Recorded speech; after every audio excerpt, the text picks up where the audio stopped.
Did I die?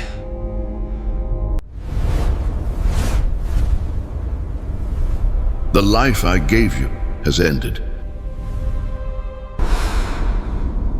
So, is this it? I believe in you, Lord.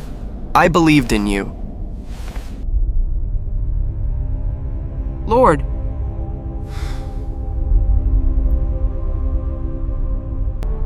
I did not ask what you believed in.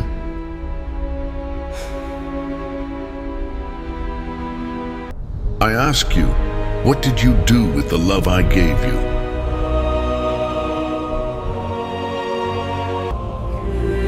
I prayed. I went to church. I spoke about love.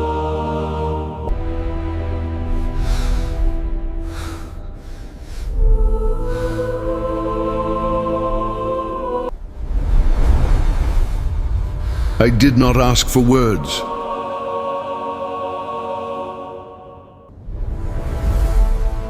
I gave you people.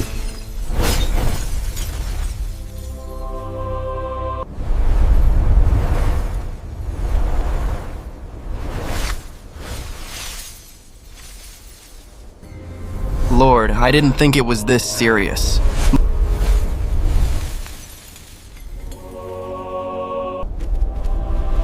I gave you time, I gave you resources, I gave you opportunities. Love that does not act, does not testify in heaven. Here intentions are not counted, here deeds are revealed. Lord, give me one more chance. Now I would do things differently.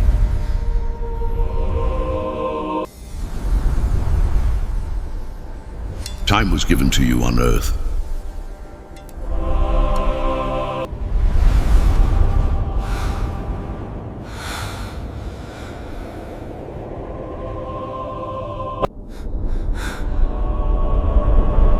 Now, it is the time of truth.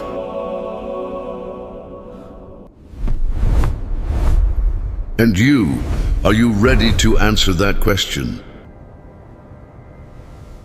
Final judgment, Peef. Are you ready? When God asked about love, he was speaking of action.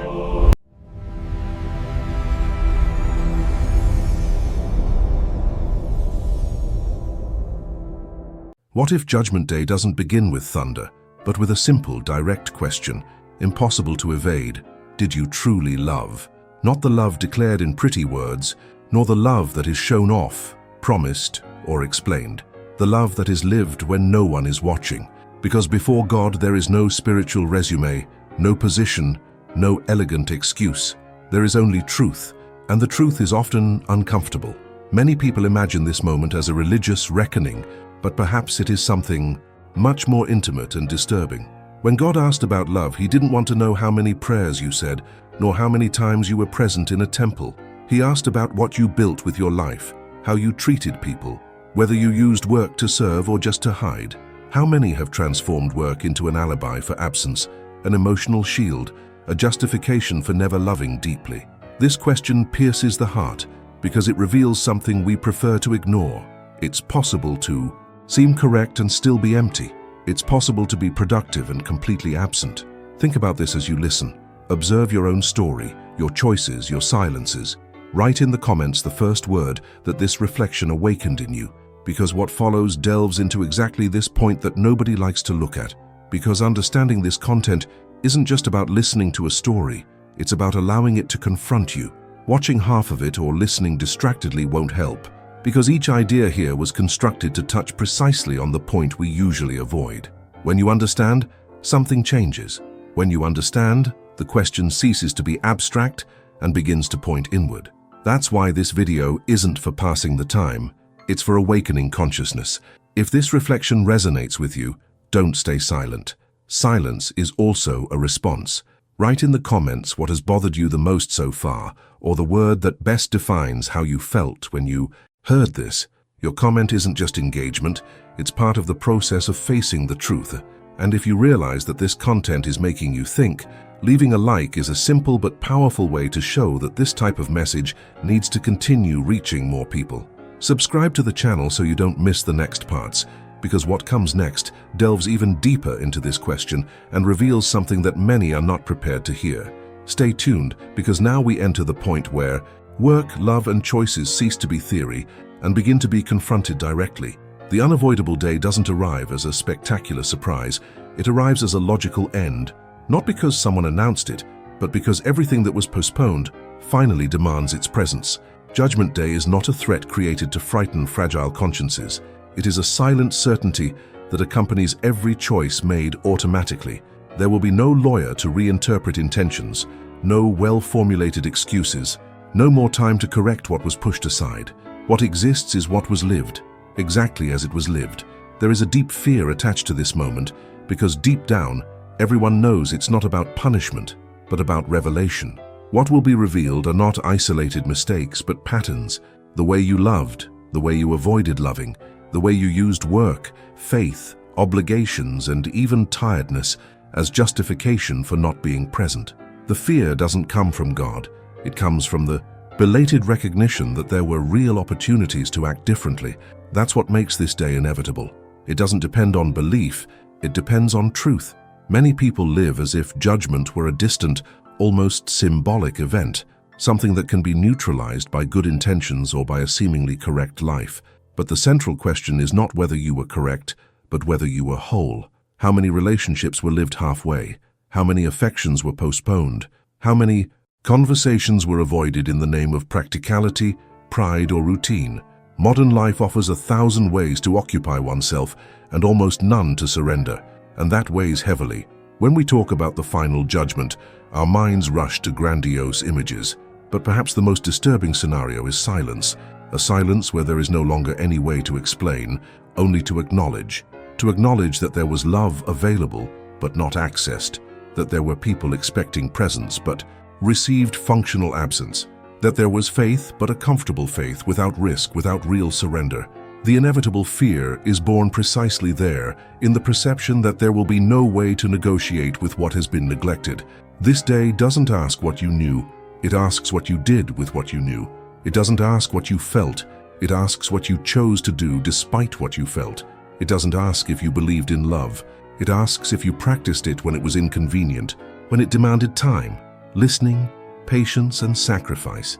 And that's why so many people shy away from this topic, because it dismantles beautiful narratives and exposes real choices.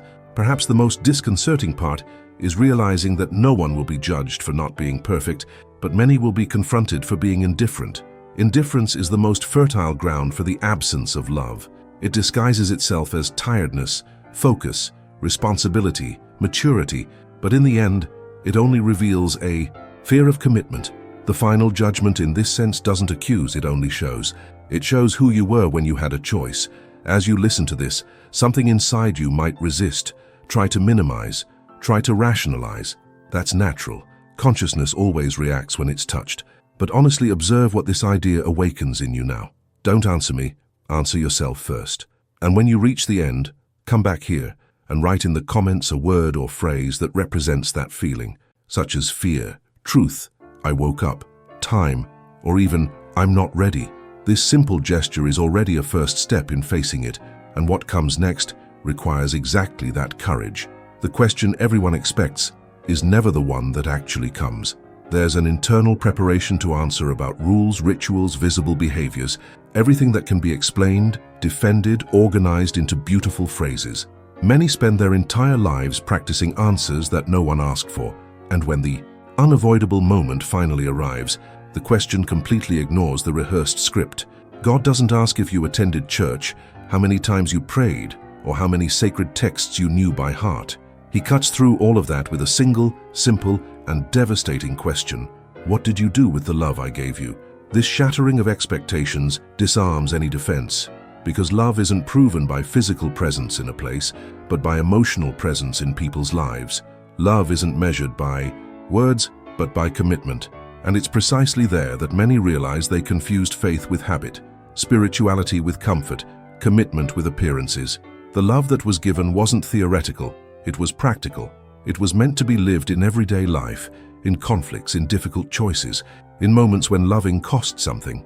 This question reveals a point that almost no one wants to face. The love received always generates responsibility. It's not a decorative feeling, it's an energy that demands action. Love that isn't used becomes a burden.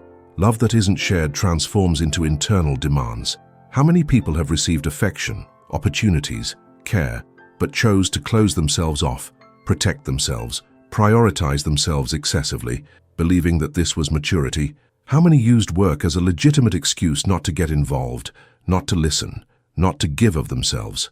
When God asks about love, He's not just talking about romantic relationships. He's talking about how you treated those around you, about the patience you chose not to have, about the listening you refused to do, about the forgiveness you indefinitely postponed, about the pride that was nurtured while the other person awaited a simple gesture. Love isn't always grand. Often it manifests itself in small choices that were repeatedly ignored. This question also dismantles the idea that simply not doing evil is enough. Doing nothing is also a choice.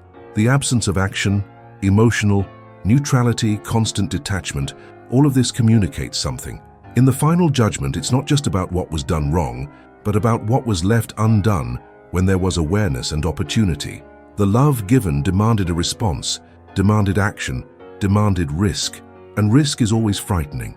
There is a heavy silence when one realizes that there is no way to outsource this answer. It's impossible to cite third parties, contexts, traumas, or justifications. Each person answers based on their own history, their own decisions, their own fears.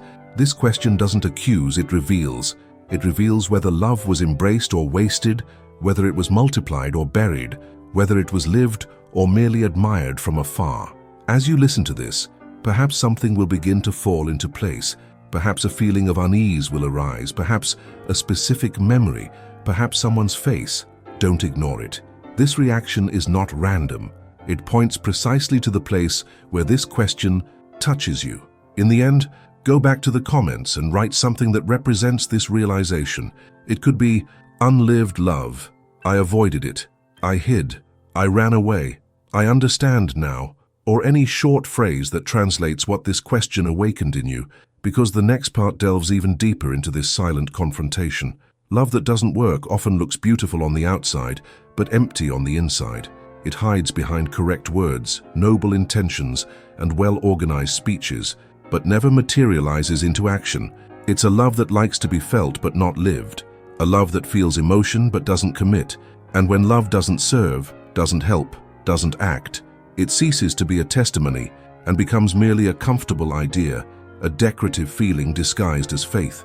There is a profound difference between feeling love and sustaining love. Feeling is easy. It happens effortlessly. Sustaining requires presence, consistency, inner work. True love is tiring, exhausting, and confronts the ego. That's why so many prefer a theoretical love, too spiritualized to touch the ground of reality. A love that prays but doesn't visit, that believes but doesn't get involved, that speaks of God but doesn't reflect God in the simplest actions. The problem is that this kind of love doesn't hold up when confronted with the truth. It doesn't transform environments. It doesn't heal relationships. It doesn't bear fruit. It's a love that observes pain from afar and calls it respect for the other person's space, that attends to needs and calls it prudence, that avoids conflict and calls it maturity. But deep down, it's fear. Fear of giving oneself, fear of getting involved, fear of losing control. Love that bears witness is love in motion. It appears when no one is applauding. It reveals itself in the repetition of care, in the patience that needs to be renewed every day, in the conscious choice not to harden the heart. Love that works is not perfect, but it is honest. It tries, makes mistakes, adjusts, and returns. It does not run away from emotional responsibility. It understands that to love is a verb, not an adjective. When love doesn't work, faith also becomes sterile, because faith without practical expression becomes merely religious identity. Many people confuse devotion with inaction. They think that feeling something inside is enough, when in reality, love always demands an outward expression, always demands concrete action. Guilt arises precisely at this point, when the conscience realizes that there was the capacity to act, but the choice was not to get involved. This reflection is painful because it dismantles the illusion that good intentions are enough. They are not enough. They never have been. The love that was given needed to circulate, needed to reach someone, needed to generate transformation beyond oneself. When this doesn't happen, something rots silently inside, not out of malice, but out of emotional and spiritual negligence. Perhaps you're beginning to realize now how many times you called something love when it never translated into action. How many times you used faith as a refuge to avoid dealing with real conflicts. How many times you believed that feeling was enough when what was lacking was action. This recognition does not come to condemn, it comes to reveal, and every revelation carries a responsibility. While this makes sense to you, notice which words resonate most strongly within you. Finally, write in the comments something like, "Love without action. I hid in faith. I ran away from the work of love. I felt, but didn't act." Or even, "This hurt." These words help to name what many feel, but few have the courage to admit aloud. And it is precisely on this point that the next part will touch.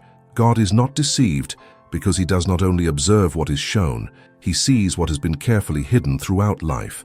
Appearances can convince people, can sustain reputations, can create a socially acceptable image, but they do not penetrate the veil of the hidden. And it is precisely there that the difference between religion and responsibility becomes impossible to deny. Religion organizes behaviors, responsibility reveals character. One can be learned, the other is lived. Many knew entire verses, memorized sacred words, quoted promises with confidence, but ignored real people in real pain before them.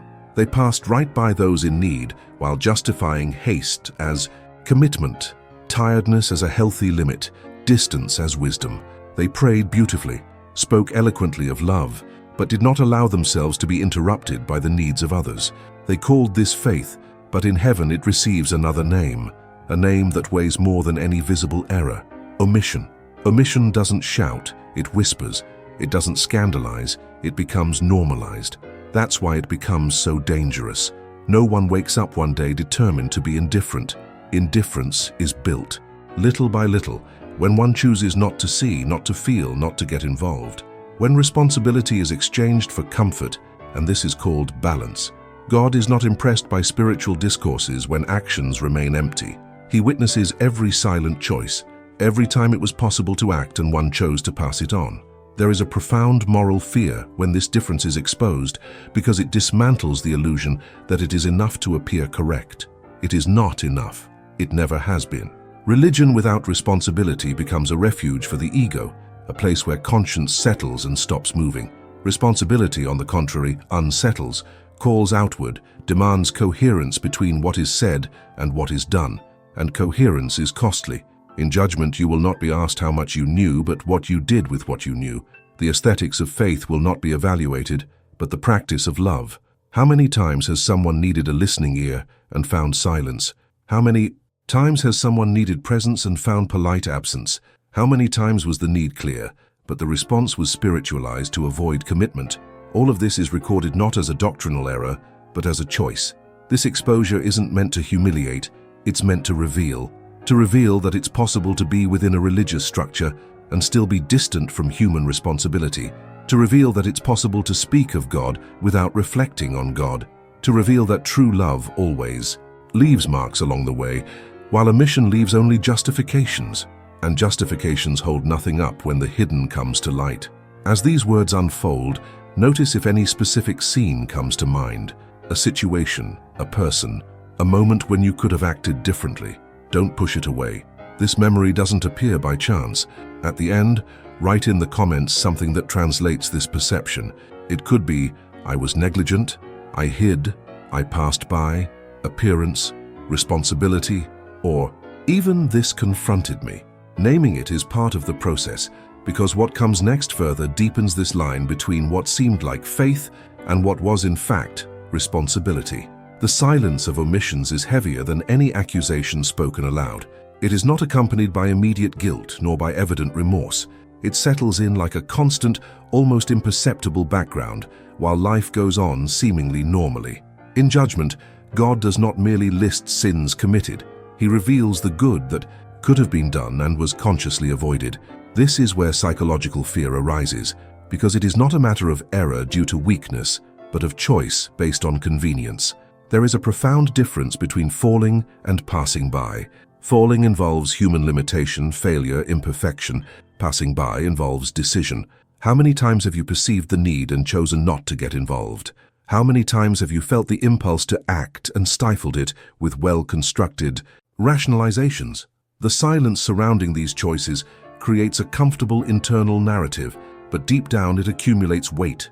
It's not a visible weight, it's an existential weight, something the soul recognizes even when the mind tries to justify it. What makes this silence so disturbing is that it leaves no external marks. No one points, no one accuses, no one demands accountability. The omission almost always goes unnoticed by others, but not by the conscience. It registers as a repeated absence, as a sequence of lost opportunities to love, serve, help, act. In judgment, these absences speak. They don't shout, they don't dramatize, they simply present themselves as facts. There is a particular discomfort in realizing that many omissions have been made in the name of something seemingly correct. Work, routine, focus, self-care, boundaries, all of this can be legitimate, but it can also be used as an emotional shield. The problem is not in the priorities, but in using them to avoid responsibility. The good that is not done does not disappear. It remains as a frustrated possibility. Psychological fear grows when one understands that God is not impressed by unfulfilled intentions. Intention only has value when it finds the body of action. Good that remains only in thought does not transform into testimony, and testimony is not discourse, it is real impact on someone's life. How many stories could have been different if someone had stopped, listened, helped, gotten a little more involved? The silence of omissions also reveals something about the heart. It reveals where there has been a gradual hardening, where sensitivity has been replaced by efficiency, where the other has become inconvenient. It's not that love has disappeared, it has simply been postponed indefinitely, and everything that is postponed too long eventually transforms into definitive absence. As you listen to this, you might notice certain scenes returning to your memory. Simple moments, quick decisions, seemingly small choices. Don't ignore these memories. They don't arise to condemn, they arise to reveal. At the end, write in the comments words or phrases that express this impact, such as, I passed by, I kept quiet, omission, I could have done something, this scared me, or now I see. Naming this silence is the first step to breaking it, because the next passage enters precisely into this space where consciousness can no longer pretend not to have heard. Lord, but I knew you, is the phrase that arises when consciousness realizes too late that intimacy is not the same as alignment. Knowing God, speaking about Him, acknowledging His existence, feeling something at specific moments, none of this guarantees that the mission has been fulfilled. This phrase carries spiritual despair because it reveals a broken expectation. The person believed that knowing was enough, that recognizing was sufficient, that calling on His name automatically created communion. But heaven does not respond to familiarity, it responds to coherence. There is an uncomfortable difference between knowing and obeying. Knowing can be passive, comfortable, even emotionally engaging. Obeying requires decision, renunciation, movement. Many have known God enough to feel safe, but never enough to feel responsible. Faith has been lived as a refuge, not as a calling, as identity, not as a mission. And when the moment of confrontation arrives, this difference becomes impossible to ignore. Spiritual despair arises when a person realizes they have built a relationship based on apparent closeness, but without real commitment. They knew how to speak of God, but did not reflect God. They knew how to recognize His voice in texts, but ignored His guidance in practical life. Faith without works does not echo in heaven because it does not generate impact outside one's own heart. It remains closed, self-centered, sterile. Not because there was a lack of belief, but because there was a lack of surrender. Many believed that emotion was a sign of approval, that feeling peace at certain moments was sufficient confirmation.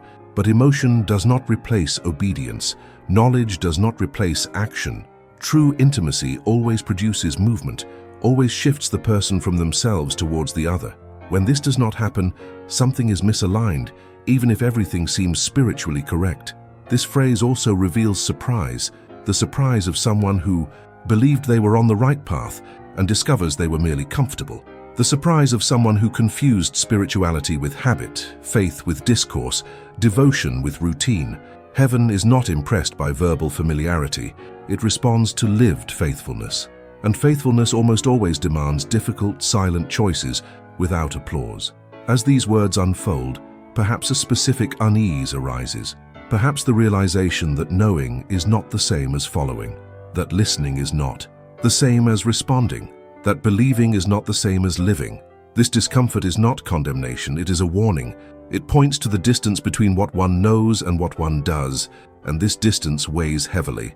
Finally, write in the comments something that expresses this perception. It could be, I knew but didn't obey. Faith without action. I became complacent. I heard but didn't live. This hit me hard. Or even, now I understand. These words help to give shape to what is being revealed, because the next section continues exactly from this point, where knowledge is no longer an excuse, and the mission begins to demand a response.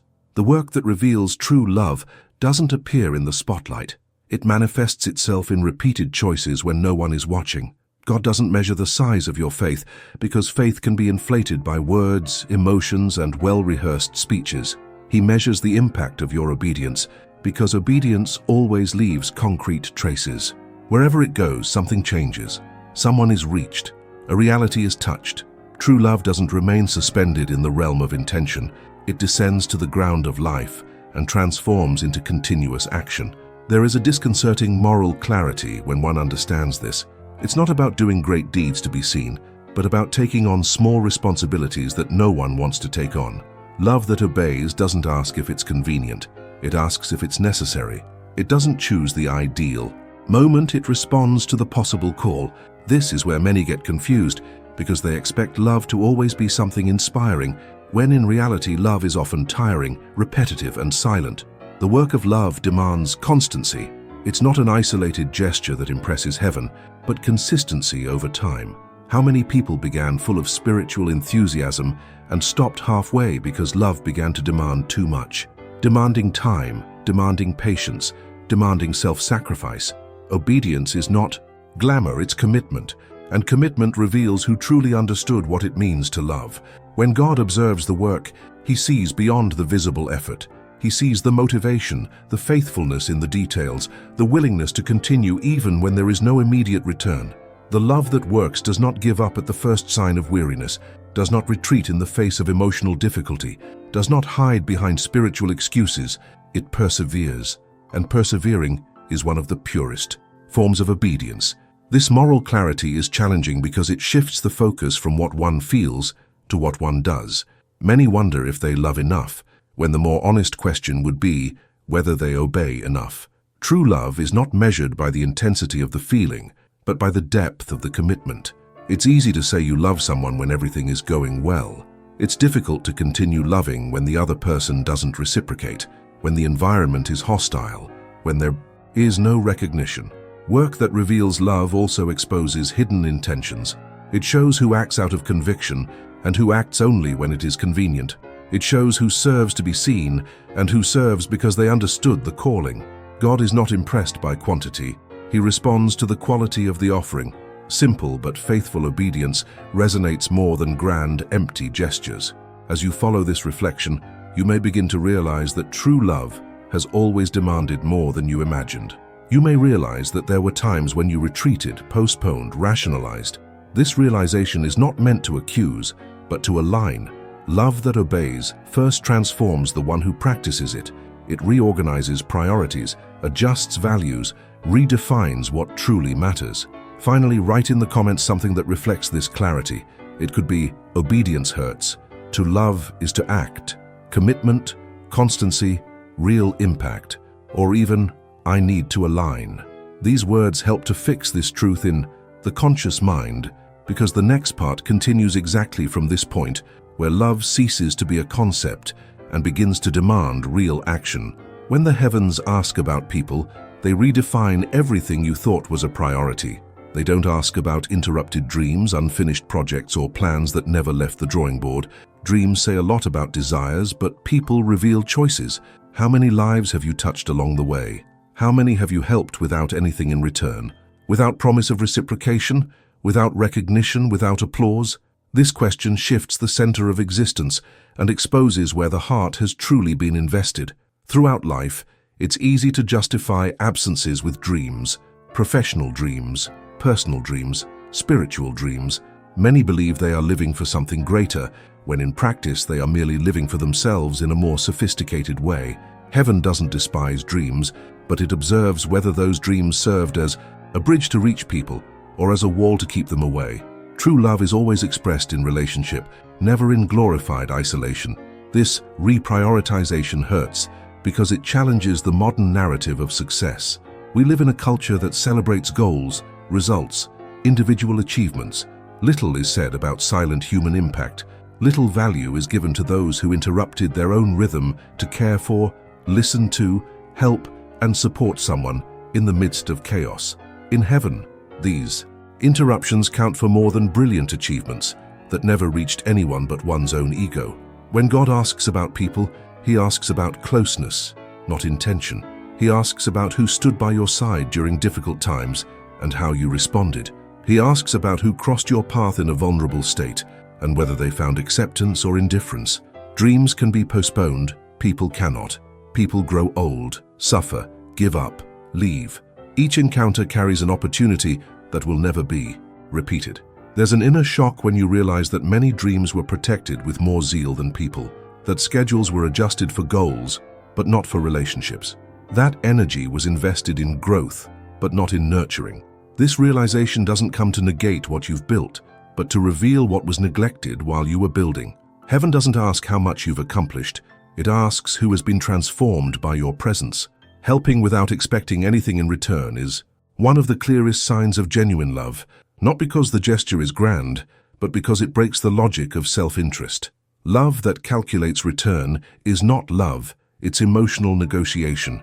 When heaven observes these gestures, it sees fidelity to the original purpose of love, which is to circulate, to reach out, to serve. It's not about saving the world, it's about not ignoring those who were within your reach. As you reflect on this, specific faces may come to mind. People who were close, people who needed you, people who were put off. Don't push these images away, they are part of this silent question. In the end, write in the comments something that translates this reprioritization. It could be people first, I ignored relationships, dreams above people, I need to reconsider, this confronted me, or I understand now. These words help to give shape to what is being revealed, because the next section further deepens this shift in focus between living for oneself and responding to the call that involves others. Judgment doesn't begin in heaven, because it has never been an isolated event. It's a silent process that happens every day, in small choices, automatic responses, and decisions that seem irrelevant but build a pattern. Every choice you make today is already shaping your eternal testimony. There is no spiritual neutrality. Either you are accumulating fruits or you are accumulating well-organized excuses to explain why you didn't live what you knew you needed to live. The great illusion is believing there will be a specific moment to begin changing, a clear milestone, an extraordinary sign. But judgment begins now, in how you treat those close to you, in how you respond when no one is demanding anything, in how you manage your time, your fatigue, your priorities. Heaven doesn't just evaluate the final result, it observes the journey. And the journey is made of daily choices that reveal who you are becoming. There is an invisible urgency in this awareness. It's not anxious haste, it's lucidity. Time is not merely chronological, it is moral. Each day offers opportunities to love, to serve, to act, but it also offers endless chances to postpone, justify, rationalize. Excuses accumulate comfortably because they make logical sense. Too much work, too many problems, too many responsibilities. All of this is real, but it can also become a refuge for omission. Fruits, on the other hand, almost always grow in difficult terrain. The trial that begins now does not condemn. It reveals direction. It shows whether your choices are aligned with the love you claim to believe in or whether they are heading in the opposite direction. No one builds an eternal testimony in a single heroic act. It is built on consistency, on the coherence between discourse and practice, on the repetition of actions that no one sees. That is where the truth is formed. Asking whether you are accumulating excuses or fruits is not an abstract provocation, it is An invitation to radical honesty. Fruits leave marks on the lives of other people. Excuses leave only well-told stories about why something wasn't done. Heaven recognizes the difference. It sees when love was prioritized, even at the cost of comfort. It sees when obedience was chosen even without a guarantee of return. As you listen to this, you may realize that judgment is already underway within you. Consciousness has already begun to weigh choices, revisit decisions, and question priorities. This is not fear, it is awakening. The present moment becomes the most important place in your story because it is here that the eternal future is being written. Finally, write in the comments something that conveys this urgency, such as, "It's now. I can't postpone it. Enough excuses. I want results. My testimony begins today," or even, "This woke me up." These words seal this understanding because the next section continues exactly from this point, where time ceases to be abstract and responsibility becomes immediate. There is still time, and this phrase carries a weight that mixes hope and pressure at the same time. Grace is still available, open, accessible, breathable, but it doesn't stop the clock from ticking. Time continues to move forward with or without awareness, with or without decision, with or without regret. This is the part that bothers me, because many confuse grace with endless postponement, as if there were always a guaranteed next chance, a safe tomorrow, a comfortable afterlife where everything can be calmly adjusted. The truth is that time is generous, but it is not infinite. It offers opportunities, but it doesn't negotiate with procrastination. There is still time to love better, to act differently, to repair, to serve, to align intention and practice. But this time doesn't stand still, waiting for courage. Each passing day is a page written, not a draft that can be erased. Grace doesn't negate responsibility, it intensifies it. There is real hope in this awareness, because while there is time, there is the possibility of choice. Nothing is completely closed while you can still decide, but this hope is not passive. It calls for movement. The clock doesn't stop for anyone. It doesn't slow down because you're confused. It doesn't pause because you're tired. It simply keeps going, marking the rhythm of what is being built now. Many live as if time were an elastic resource, always available, always stretchable. But time is a moral resource. It reveals priorities. It shows where you invest energy, attention, presence. The grace available today demands a response today, not tomorrow, not when everything is resolved, not when there's time left over. Having time left over is a common illusion for those who haven't yet realized the value of the present moment. This pressure isn't meant to create despair, it's meant to create clarity. There's still time to change course, but there's no time to keep pretending that nothing needs to change. True hope doesn't numb, it awakens. It shows that it's possible to choose differently, but it also makes it clear that each ignored choice weighs more heavily when repeated.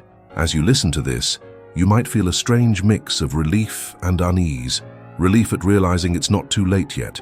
Unease at understanding that you can't postpone it indefinitely any longer. This tension is healthy. It brings you to the present, to the place where life truly happens. Finally, write in the comments something that expresses this feeling. It could be, "There's still time, I can't postpone it," grace and responsibility, "The clock is ticking, I need to act now," or even, "This has awakened me." These words help transform this awareness into something concrete, because what comes next stems precisely from this point where hope exists, but time has already begun to demand a response. If you stayed until the end of this video, it wasn't by chance. Something here spoke to you. And now comes the question that can no longer be ignored. If today were Judgment Day, would you have works or just explanations? Don't answer too quickly. Feel the weight of this question, because it separates those who only listen from those who decide to act. If this message confronted you, awakened you, or bothered you in any way, take a simple step now. Write this exact phrase in the comments. "I choose to live out love through actions," not as a pretty phrase, but as a public statement of your conscience. If you want, add a word after it, such as "now, for real, no excuses," or "from today onwards." Leave a like if you made it to the end, because it shows that this type of content needs to continue reaching more people who also need to wake up. Subscribe to the channel so you don't miss the next message, because what comes next delves even deeper into this confrontation between faith, love, and responsibility. And before you leave, watch the next video that's appearing on the screen. It picks up exactly where you left off. If you know someone who needs to hear this, please share it. Sometimes, a video is the push someone needs to change course while there's still time.